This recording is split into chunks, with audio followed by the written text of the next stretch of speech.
Our scientists have done things which nobody's ever done before. Yeah, but your scientists were so preoccupied with whether or not they could, they didn't stop to think if they should. Buenas y bienvenidos a un nuevo video de Nueva Era. Jurassic siempre nos mostró grandes avances científicos en comparación con la realidad. Como base, vemos que ese mundo nos lleva entre 5 y 10 años de ventaja. Desde computadoras y sistemas de programación, pasando por brazos robóticos y realidad virtual, hasta técnicas de ingeniería genética que lograban el milagro de la desextinción. Un milagro que no es posible incluso hoy en día, ya que Michael Crichton se inspiró en la investigación del entomólogo George Poinar Jr. en los años 80, donde buscaban ADN de insectos y plantas que habían quedado petrificados en ámbar, incluso desde la época de los dinosaurios. Crichton le dio la vuelta y usando la ciencia ficción se las ingenió para contar una historia en donde no solo se podía recuperar el ADN de esos organismos, sino que también muestras de lo que habían ingerido mientras estaban con vida, o sea, sangre de dinosaurio en el caso de los mosquitos.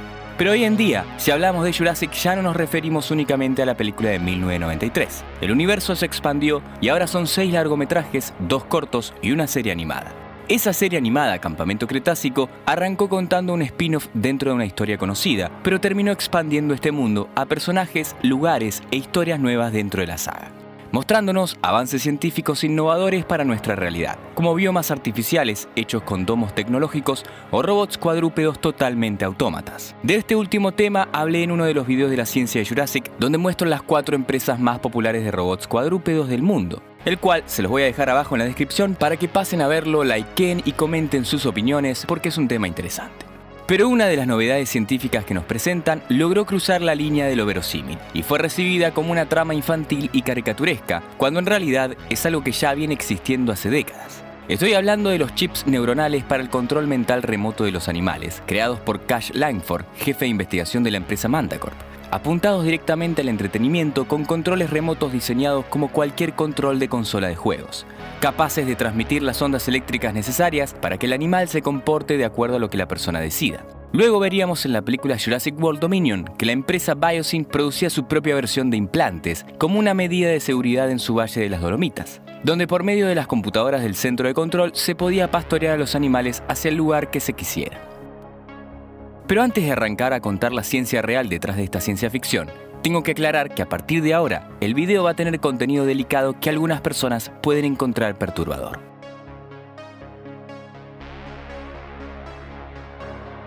Ahora sí, hoy vamos a hablar de los documentos filtrados que nos muestran los experimentos cerebrales que la CIA llevó a cabo sobre control mental de animales en la década de los 60. Documentos que los funcionarios estadounidenses intentaron ocultar durante décadas, pero se vieron obligados a revelar al público en virtud de las leyes de libertad de información del país, filtrándose archivos ultra secretos de modificación de comportamiento en 2018.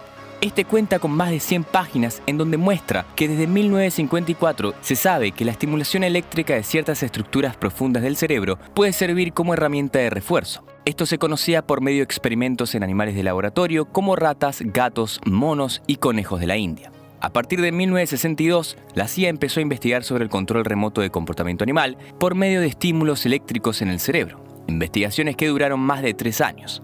Empezando con ratas y monos en los laboratorios y extendiéndose a perros en campo abierto, con el objetivo de controlar el comportamiento de animales que no estuvieran entrenados. Los experimentos se limitaban a distancias entre 100 y 200 metros. La idea era que una vez que el experimento estuviera terminado, se empezara a crear un procedimiento de control automatizado para usar en otras especies. Pero el problema con animales más grandes eran las posibles fallas de la tecnología. Aunque el movimiento sea básico, como hacer que los animales logren ir del punto A al B por el control parcial o total del humano, en el procedimiento había que observar qué y cuántas veces algo distraía al animal. Para que esto funcione, se necesitaban 2 propiedades de estimulación eléctrica en una estructura profunda del cerebro. La primera era el efecto recompensa y la segunda, la tendencia de esa estimulación para iniciar y mantener el movimiento en una dirección que sea guiada por la continua estimulación. El estudio se centraba en determinar sistemas específicos en el cerebro que producieran efectos recompensa en la estimulación, desarrollando un conjunto de conceptos de estimulación del cerebro. Pero para hacer experimentos con perros se necesitaba un atlas del cerebro de la especie, un aparato de electrodos que diera estímulos de efecto recompensa, un pequeño estimulador portátil agarrado al arnés del animal y conectado a los electrodos, y el estimulador tenía que ser confiable y capaz de dar el suficiente voltaje para usarse ante una esperada variación que impida el control de cada animal.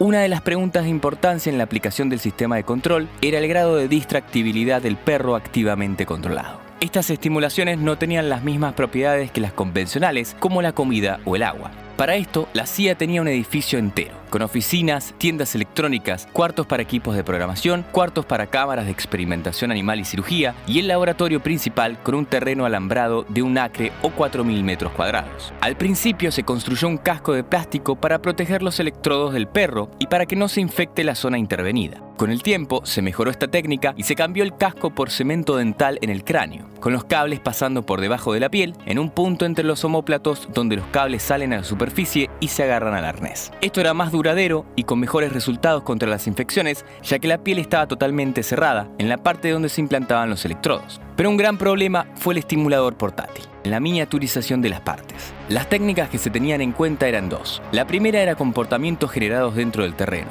correr, dar vueltas, frenar, etc., moviendo el animal de un punto a otro, con el problema de que no se conocía qué comportamiento generaba cada electrón hasta que se usaba. Y la segunda era estímulos de recompensa. Se entrenaban animales para que estén libres y así poder recompensar los comportamientos que se buscaban por medio de electrodos. También se pensó en el desarrollo de un estimulador a control remoto para motivos comerciales. La unidad fue diseñada y entregada en 1964, aunque se necesitaron algunas modificaciones, terminando con un resultado positivo. Los perros hacían diferentes patrones de caminos dentro del terreno, en donde tenían que ir del punto A al B, como dije antes, y estos patrones se mostraban en diferentes imágenes que están dentro del documento. El primer dispositivo podía dar 100 clics por segundo con un voltaje ajustable máximo de 50 voltios. Los documentos también describen a 3 sujetos de prueba en el programa que soportaron descargas de hasta 90 voltios y uno de ellos los cuales recibió 2000 descargas hasta que comenzó a convulsionar y murió. Tras la muerte del perro, los investigadores continuaron con su trabajo utilizando otro ejemplar al que llamaron Eureka. A diferencia del anterior, el personal empezó usando entre 12 y 15 voltios en el transcurso de unos días. Una vez concluidas las pruebas, Eureka no mostró signos de deterioro en su rendimiento y surgió la pregunta de si deberían seguir trabajando con él o deberían sacrificarlo para el análisis histológico. Terminaron decidiendo la segunda opción. Después de esta pérdida, Eureka 2 fue incorporado para realizar experimentos y al mostrar resultados positivos en el campo, lo llevaron a una prueba de resistencia. El perro fue mantenido en una caja experimental durante 8 horas continuas, mientras se sorprendía al ver cuántas veces podía presionar una palanca, aunque no se termina de saber qué pasó con Eureka 2. En conclusión, la CIA logró con éxito controlar a los animales por medio de estímulos eléctricos para que se movieran como ellos quisieran, tanto en campo abierto como en laboratorios. Claramente estamos hablando de experimentos en los años 60, cuando la tecnología no es la de ahora. Hoy en día, la empresa Neuralink de Elon Musk probó sus chips cerebrales en cerdos, los cuales están pensados para mejorar la salud cerebral y de la columna de los humanos. Pero este ejemplo lo uso para que se entienda que en la actualidad ya no se necesitaría una cirugía para poner electrodos en el cerebro y conectarlos a unos cables que pasen por los omóplatos, porque el avance de la tecnología ya logró miniaturizar las partes creando chips. Como siempre, los avances científicos parecen increíbles y mágicos, sobre todo porque no se conoce todas las pruebas y caminos fallidos que hubo en el proceso. Lo mismo que dije en el video de Colossal Biosciences, donde una de las preguntas bioéticas era qué tipo de calidad de vida tendrían todos los organismos vivos que no lleguen a los resultados esperados por la empresa. Algo que no se suele mostrar ni siquiera en las películas, en donde también hubieron pruebas que salieron mal y seres vivos que no fueron tratados como debe ser. En Campamento Cretácico vimos que los implantes neuronales no eran 100% efectivos. En algunos casos los animales eran muy grandes para que funcionaran correctamente y solo los ejemplares jóvenes mostraban resultados positivos. Y pudimos ver cómo uno de ellos lograba resistirse a las señales eléctricas, luchando con el impulso de moverse como el control remoto dictaba. Todo bajo un estrés y procedimiento físico propio de una tortura. Más allá de que sea interesante conocer la ciencia detrás de las historias que nos cuentan estas películas y series que tanto amamos, a su vez, no tenemos que olvidarnos que nos muestran realidades ayornadas para que podamos empezar a discernir entre lo que está bien y lo que está mal.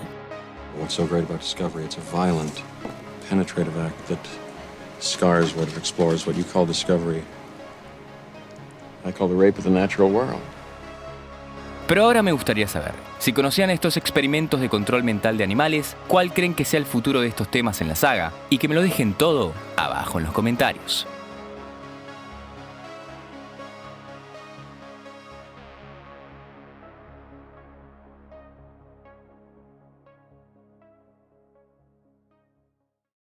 Gracias por quedarse hasta el final. Espero que les haya aportado un poco más de conocimiento sobre la saga. Mi objetivo es poder brindar información extra a quienes quieren ser expertos del universo de Jurassic World.